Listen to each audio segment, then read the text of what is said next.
Coffee. Hi, it's Flo again. Oh, I did my hair, but we'll see. We'll see about that. I wanted to do another update. I know I only posted it like a week ago, but I wanted to show everybody that my eyes look better. Thank you for those of you who reached out to me to say I should really get that checked out when my pupils are different sizes. I did get checked out. They said it could have been bad, but I was probably going to be fine. I've been on the steroid antibiotic eye drops for 2 weeks, and I'm on it for another week, and then hopefully I'll be all healed by then. And I think those drops do dilate my left eye a little bit, so it still looks dilated, that's why. But yeah, everything's good. I had an ophthalmologist look into my eyeball with one of those like fancy lights that you see people use, eye doctors usually when you're a kid. I don't think anybody had ever done that to me before. It felt cool. Anyway,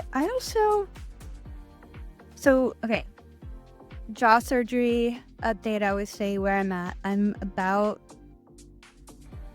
12 and a half weeks post-op. I think in terms of months, I'll be about 3 months next weekend, because I had my surgery on June 19th and this weekend will be the 20th. I realized I hadn't done any updates in August, and I wanted to share why I think that was. And yeah, I was reflecting back on like kind of the phases of the surgery recovery I've been through, and how now that I'm almost done with the third month, how I feel like I would categorize those phases. And I think I would categorize it as such.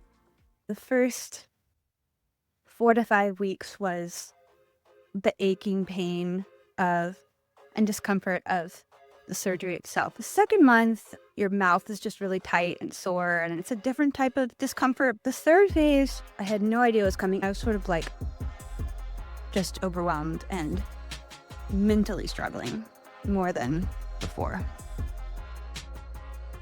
The phases, the first 4 to 5 weeks, yeah, I didn't feel the bolts, but like the pain from the incisions and the bolts and everything, like feeling the pain of the surgery, I would say lasted for about a month to 5 weeks. And it got better every week. It wasn't consistently bad that whole month. So if you're about to do this, don't worry. It's not like horrible for 5 weeks. It's just, you feel that pain for about 5 weeks. And by the 5th week or the 4th week, it's getting quite dull and manageable. So that actually wasn't even the hardest part for me. I think I was mentally prepared for it. I had pain meds. I watched movies. I made the best of it. I really tried to give myself grace. And I definitely cried and got frustrated and felt ugly or weird and scared. But it was, it all kind of was expected. So I wasn't so upset by it. I felt like, okay, this is all normal. This sucks, but it's the second month, most of July, or maybe for 2 or 3 weeks, overlapping with maybe the 5th week, you start to feel, and I don't even remember exactly how it felt, but I was rewatching my video. It's just the rubber bands that you have to wear start to bother you. The numbness is going away, which is good, but the bad part is you're getting feeling back in your mouth and your gums, and you can feel the rubber bands rubbing against your gums, and your mouth is just really tight and sore, and it's a different type of discomfort. But that was actually harder for me, I think, because I didn't know that it was coming. So I was like, whoa, I feel like I just traded one issue with another, and it's what it was like. But I think on the other hand, like, you do really need to retrain your muscles, and the rubber bands help you do that, keep your teeth aligned the way that they should be, so that the muscles develop in a new way to fit your new jaw. So I think it's an important part of the process. Although I would like to learn more about that from surgeons and researchers and stuff. The third phase, I had no idea was coming. I mean, I guess technically I had been sort of warned, but the Klonopin withdrawal. I wasn't even taking very much. I've always been very sensitive to drugs, so it might just be me, and certainly some people have a much easier time getting off of anxiety muscle relaxer pills. But for me, being that I'm very sensitive, and I don't know, it just was really hard. I had started taking less and less, titrating down, and did a pretty good job of that. I maybe did it for 3 or 4 days fewer than I would have liked to, but definitely lowered my dose for a week and a half. And I'd read that you should lower it down over 2 weeks. But by the time I stopped taking it, I got horrible headaches, and I already have anxiety and OCD. It's usually fairly manageable, but that's probably why it was harder for me. I just experienced a lot of negative feelings and scary, intrusive thoughts that I normally don't have. So it freaked me out, and I was sort of like just overwhelmed and mentally struggling more than before. And it's hard to say whether the Klonopin was worth it or not. I think probably it was, because that first month and a half is really hard, and it does the job of keeping your muscles relaxed while they're stretching into their new position, and it keeps you relaxed. I just wish I had been more warned, or had known that some people have a really, really hard time getting off of them, and that to consider upping my Prozac or taking even longer than normal to get off of them. I wish I had taken longer to get off of them, so that it would have been less unpleasant in my brain. But I made it through. It was pretty much all of August I was struggling with anxiety and depression, worse than normal because of the withdrawal from the Klonopin. So I think that's why I didn't make any videos. I was just trying to get through.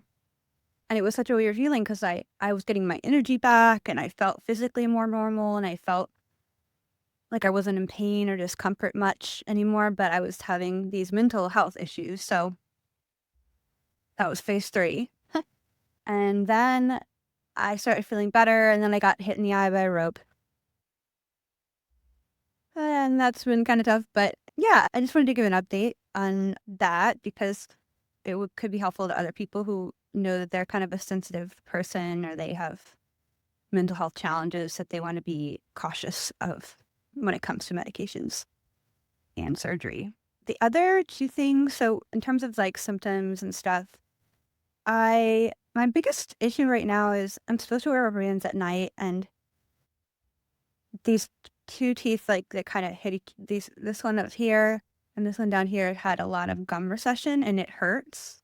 Like, my teeth are really, and my mouth is really sensitive there, and it's scary because, like, I don't want to lose my teeth. So that's the main thing I'm dealing with right now, in addition to just continual numbness. And I will say it really freaked me out for a while, the first couple weeks, when my lower lip was so numb, and my chin. And it has gotten less numb. Like, on this side, I can feel it a lot more. But it's also just something I've sort of gotten used to. I guess you really can adjust to a lot, your body. And so that's a thing. What else? Gum recession, teeth sensitivity, and numbness. Yeah, that's really mostly what I deal with. And then, as I mentioned last time, my smile is slowly coming back to prettiness. But I will say I went to Sephora and got some new lipstick that I'm wearing for my friend's wedding this weekend, and I enjoy all the new real estate I have, because I used to have such a small jaw that I really didn't have. I have nice cheekbones, I just didn't have much surface area under them. And I also feel like when I look in the mirror now, I see myself. It's less weird. And that makes sense. It's going to take months or a year to really be like, that's me, because I do look different to myself. But it's funny how some people, I'll say this in my observation, mostly women have been like, oh my God, you look so different. You look great. Like, they really notice the difference. But most of the men in my life either don't say anything, or they don't care, or they don't notice. They're just like, oh yeah, I thought you looked a little different, but you look basically the same. So that's interesting. Yeah, that's the update. Still working on a podcast about all this stuff, and hoping to take some steps in that direction in the coming weeks. So I'd love your input. I'm going to actually create a Facebook group, I think, to get like input and feedback from people about the ideas for the show, the name, the format, the music, the branding. So I will share that link in the future if you want to join and contribute your thoughts. Thank you very much and have a good week.